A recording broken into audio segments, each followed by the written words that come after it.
class 9th. Welcome back to another class. We will be continuing with chapter number 9, waste management. We have so far we have done types of waste. That was industrial waste, mining waste. Then we had waste from cement factories, waste from construction units, waste from oil refineries, the meaning of waste management. So today we will be continuing with the topic categories of waste. So in the last video also we have discussed that there are two types of waste, or there are two categories of waste. First is biodegradable and then we have is non-biodegradable. I haven't written degradable over here because it is understood that it is degradable. Okay, so we have two categories of waste, that is biodegradable and non-biodegradable. Now children, from very small classes, from class 4th, 5th, 6th, 7th, you have been reading the meaning, you have been learning the meaning of biodegradable and non-biodegradable. So let us revise once again. So the meaning of biodegradable is degradable means which can be degraded or which can be mixed in the soil, which can be mixed in soil. So this is the meaning of degradable, which can be mixed in soil. Bio means organic. Bio means organic. Any substance which is organic in nature, which can be easily fermented or degraded or decomposed in the soil, in the earth, is biodegradable components or biodegradable waste. The waste which cannot be decomposed, fermented or mixed with the soil in the earth is non-biodegradable. Alright, so over here it can be non-organic matters. Non-organic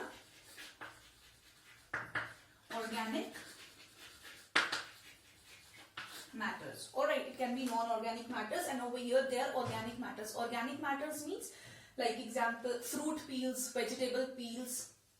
Over here it can be mercury, lead, etc., etc., which cannot be decomposed. So let us read. Biodegradable, the term biodegradable is used for those things which can be easily decomposed by natural agents like water, oxygen, ultraviolet rays of the sun, acid rains, microorganisms, etc., etc. One can notice that when a dead leaf or a banana peel is thrown outside, it is acted upon the several microorganisms like bacteria, fungi, and in small insects in a time period. Okay, they are converted. The natural elements like oxygen, water. With the help of this, what happens? All these factors, they get decomposed in the soil. Whereas non-biodegradable means those materials which cannot be broken down or decomposed into the soil by natural agents are labeled as non-biodegradable. Okay, these substances consist of plastic materials, metal scraps, aluminium cans and bottle, hazardous chemicals, etc. These things are practically immune to the natural processes. Okay, so these are two categories of waste, biodegradable and non-biodegradable. Biodegradable means those waste, those materials, those components which can be broken down easily and can be decomposed in soil or can be mixed in the soil easily are biodegradable. But the components of the waste which cannot be broken down easily into the soil or it cannot be mixed into the soil easily is your non-biodegradable components or waste or matters or material. Right. Next we have is methods of waste disposal. Alright, methods of waste disposal. That how can we dispose the waste? How can we dispose the waste? So we have is over here methods of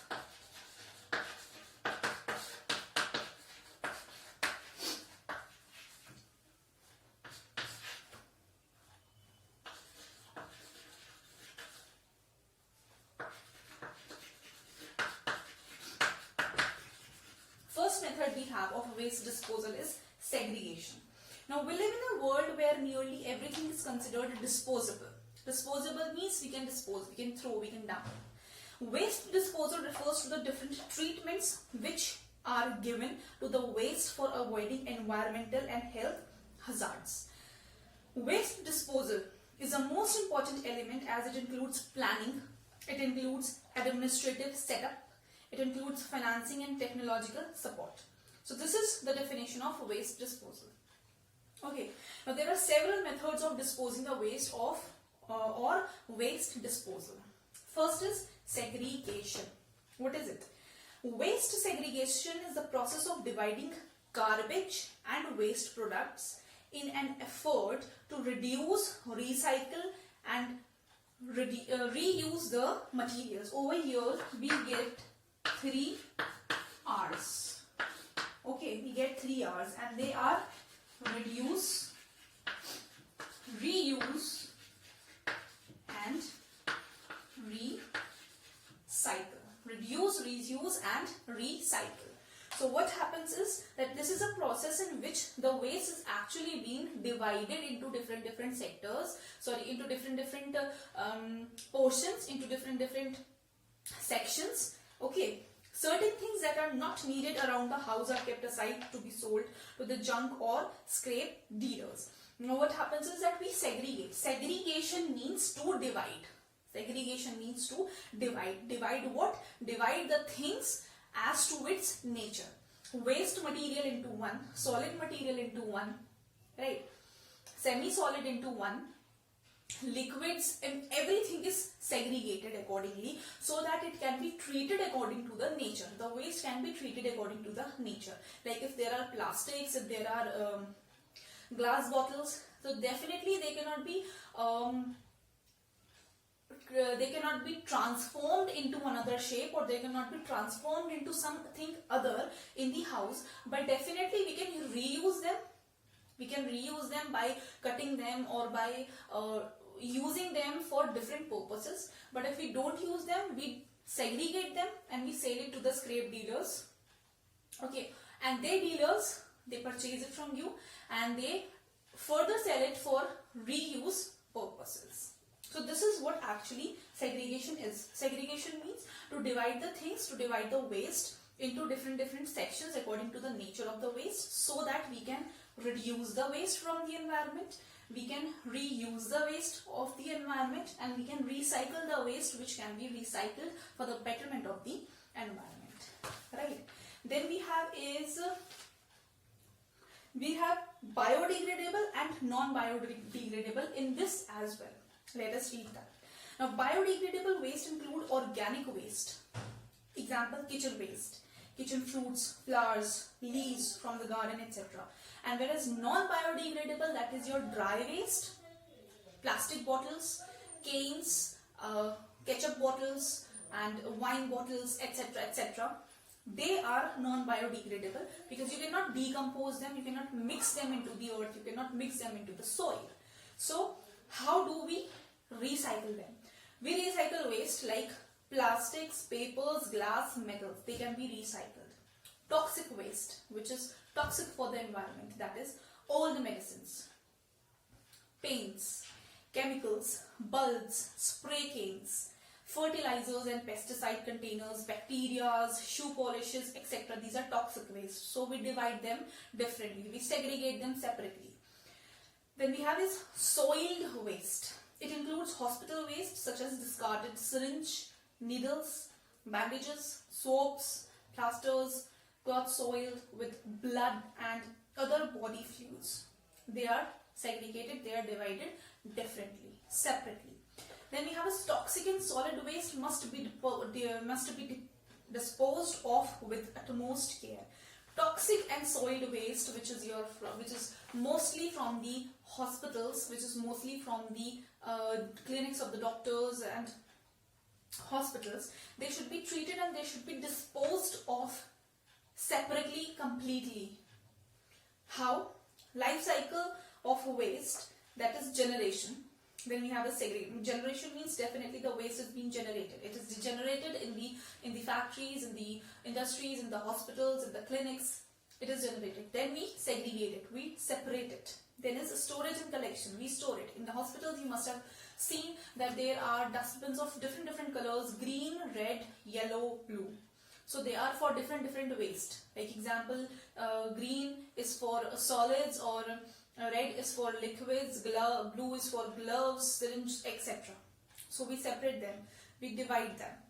Then we have this transportation. Now proper transportation is hired for disposition of this waste. Treatment, if something can be treated, if something can be reused, recycled, it is done. Otherwise it is disposed properly, in a proper manner. Now segregation in India, how this is done in India. How the waste is being actually segregated in India. First is dumping, that is landfilling. What is dumping?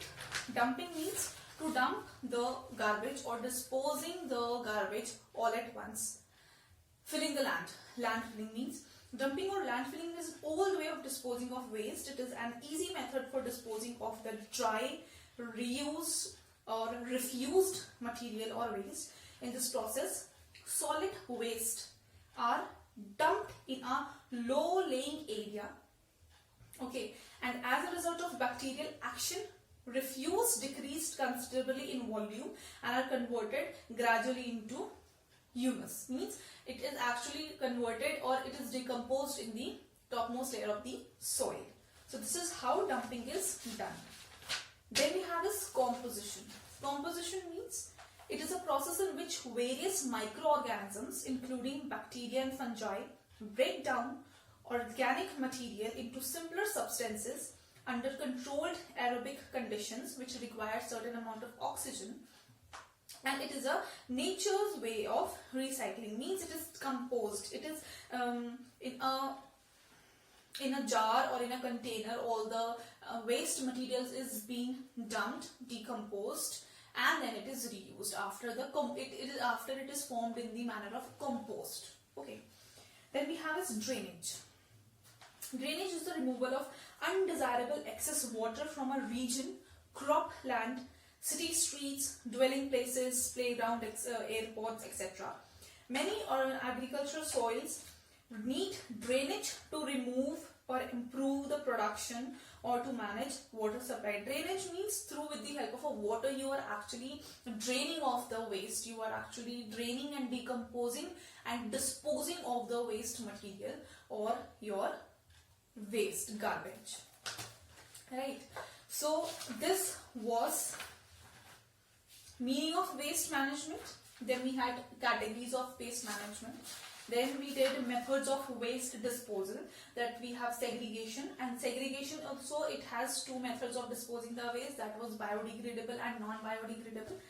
In that we studied the segregation in India, how it is done. It is done in three methods: dumping, compositing and drainage. Right. Then we have is air pollutants and their health effects. You can read that.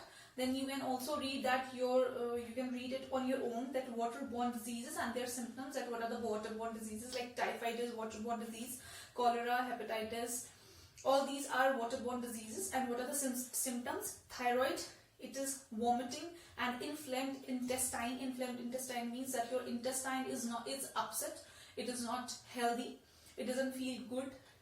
Cholera, diarrhea, vomiting, dehydration. Hepatitis, headache, fever, abdominal pain and enlarged liver. All these are waterborne diseases. You can just go through it. Okay. And then something is left. Yeah, then we have this impact of waste accumulation. That what is the impact of waste accumulation? Means that the waste which is accumulated on the land, what are its ill effects or what are its negative impact on the nature. So that is the spoilage of landscape. You spoil the landscape, it doesn't look good. Also the solid also the solid and the waste garbage, when it comes into contact of the sun and air, it creates a foul odor. It generates a foul smell, which is not good and which is not healthy. Then health hazards of pollution, definitely it creates air pollution. That thing creates air pollution. Then we have is effects of air pollution on human health. You can read it on your own. Effects of soil and water pollution. What does lead does to the environment? Lead is hazardous to health and it accumulates as it accumulates in the body and affects the central nervous system, it is bad for our nervous system. Children and pregnant women are mostly vulnerable, means they are mostly affected. Fluoride, nitrates, no need to go with all these things. 2, 3 you can remember. Alright, and with this children we finished chapter number 9, that was waste management, and we will continue with our almost second last chapter, which is tertiary sector services, in the next video. Till then, take care, bye bye.